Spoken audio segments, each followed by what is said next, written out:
Pronoun.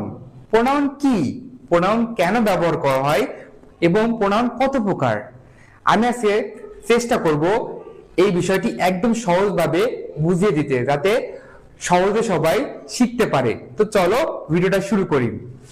Part of স্পিচের দ্বিতীয় প্রকার pronoun. দেখো ভাইয়া তোমাদের জন্য দুইটা লাইনের সংজ্ঞা দিয়েছে। প্রোনাউন মানে হলো সর্বনাম, বাংলায় যেটাকে বলা হয় সর্বনাম। এটি এমন একটি শব্দ যা নাউনের নামের বদলে ব্যবহার করা হয়, যাতে একই নাম বারবার বলতে না হয়। আমি দেখো আরো সহজ করে তোমাদের বুঝাচ্ছি। নাউনের পরিবর্তে প্রোনাউন ব্যবহার করা হয়, নাউনের নামের পরিবর্তে প্রোনাউন ব্যবহার করা হয়। তো চলো এক্সাম্পল দেখি। উদাহরণ, রহিম ইজ আ গুড বয়, রহিম একজন ভালো ছেলে। আবার দেখো লেখছে রহিম গোজ টু স্কুল এভরিডে, রহিম প্রতিদিন স্কুলে যায়। দেখছো দুইটা নাম আসছে, কি আসছে, দুইবার রহিমের নাম আসছে। বাক্যটা কি দেখতে ভালো লাগছে?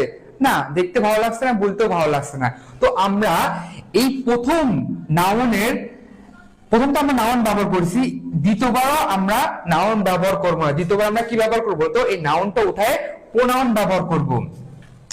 এক্সাম্পল দেখো, রহিম ইজ আ গুড বয়।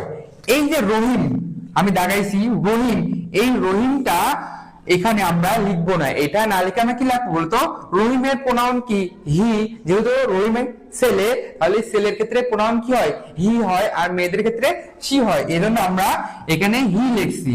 দেখো বাক্যটা কত সুন্দর হয়ে গেছে, Rahim is a good boy, he goes to school everyday. বুঝতে পারছো?